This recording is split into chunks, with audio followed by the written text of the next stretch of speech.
وہ ساتھ آنے والی ہے. خدا کو یاد کر پیارے، وہ ساتھ آنے والی ہے. اندھیرا گھر ہوگا، ہم تنہا ہوں گے. خطرناک دل کے تاروں کو ہلا دینے والا واقعہ سناتا ہوں. جلیل القدر تابعی ہیں حضرت سیدنا حسن بصری رحمت اللہ تعالی علیہ. اپنے گھر کے دروازے پر آپ کھڑے ہوئے تھے تو وہاں سے ایک جنازہ نکلا تو آپ بھی اٹھ کھڑے ہوئے، چل دیے. آپ نے دیکھا کہ جنازے کے ساتھ ایک چھوٹی بچی زارو کتار روتے روتے جنازے کے ساتھ جا رہی ہے اور کہہ رہی ہے بابا جان آج مجھ پر وہ وقت آیا کہ پہلے کبھی نہ آیا تھا. حضرت سیدنا حسن بصری رحمت اللہ تعالی علیہ نے جب یہ درد بھری آواز سنی تو بے قرار ہو گئے، اشک بار ہو گئے اور یتیم بچی کے سر پر ہاتھ پھیرتے ہوئے فرمایا بیٹی تم پر نہیں بلکہ تمہارے مرحوم بابا جان پر وہ وقت آیا ہے کہ آج سے پہلے کبھی نہیں آیا تھا. دوسرے دن آپ نے اسی چھوٹی بچی کو دیکھا کہ آنسو بہاتی قبرستان کی طرف جا رہی ہے. حضرت سیدنا حسن بصری رحمت اللہ تعالی بھی اس بچی کے پیچھے پیچھے قبرستان کی طرف چل دیے. قبرستان پہنچ کر وہ چھوٹی بچی اپنے والد مرحوم سے لپٹ گئی. حضرت سیدنا حسن بصری رحمت اللہ تعالی ایک جھاڑی کے پیچھے چھپ گئے کہ دیکھو وہ بچی والد کی قبر کے ساتھ کیا کرتی ہے. اب اس بچی نے اپنا رخسار اپنا منہ جو ہے اپنے والد کی قبر پر رکھا اور وہ بچی کیا کہنے لگی ذرا غور سے سنیے گا. وہ بچی کہتی ہے کیا کہتی ہے بابا جان آپ نے اندھیرے میں چراغ اور غم خوار کے بغیر قبر کی پہلی رات کیسے گزاری.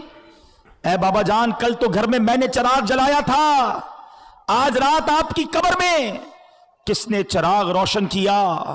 اے بابا جان کل رات اندھیرے میں گھر کے اندر میں نے آپ کے لیے بچھونا بچھایا تھا، بستر بچھایا تھا، آج رات آپ کا بچھونا کس نے بچھایا ہوگا. اے بابا جان کل رات گھر کے اندر میں نے آپ کے ہاتھ پیر دبائے تھے، آج قبر میں ہاتھ پاؤں کس نے دبائے ہوں گے. اے بابا جان کل میں نے آپ کو پانی پیش کیا تھا، آج قبر میں آپ کو پیاس لگی ہوگی تو کس نے پانی دیا. اے بابا جان کل رات آپ سو رہے تھے تو میں نے آپ کے جسم پر چادر اڑائی تھی، آج قبر میں آپ کے جسم پر کس نے چادر اڑائی ہوگی. آپ کے چہرے پر پسینہ آتا تھا تو بابا جان میں اپنے رومال سے آپ کا پسینہ صاف کرتی تھی. اے بابا جان آج کس نے قبر میں پسینہ صاف کیا ہوگا. اے بابا جان کل رات تک آپ جب مجھے پکارتے تھے میں لبیک کہہ کے آپ کے پاس آ جاتی تھی، اب اگر آپ نے مجھے یاد کیا ہوگا تو کس نے، کیا میں آپ کے پاس تو نہیں آ سکی. بہرحال یہ باتیں کرتی رہی، آنسو بہاتی رہی. حضرت سیدنا حسن بصری رحمت اللہ تعالی قریب ہی تھے، آپ کے بھی آنسو نکل آئے. آپ بچی کے پاس آئے اور آ کر بچی سے کہا کہ بیٹا یوں نہ کہو بلکہ بابا جان سے یوں پوچھو کہ اے بابا جان دفن کرتے وقت تو ہم نے آپ کا چہرہ قبلے کی طرف کیا تھا، بابا جان کیا اب بھی آپ کا چہرہ قبلے کی طرف ہے یا بدل دیا گیا ہے. اے بابا جان آپ کو قبر میں صحیح سلامت رکھا گیا تھا، کیا اب بھی آپ کا جسم سلامت ہے یا کیڑوں نے کھا لیا ہے.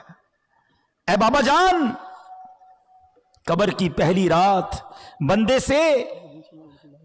سے اس کے ایمان کے بارے میں سوال کیا جائے گا تو کوئی جواب دے گا، کوئی مایوس رہے گا کہ آپ نے قبر میں جا کر فرشتوں کے درست جواب دیے کہ نہیں یا ناکام رہے.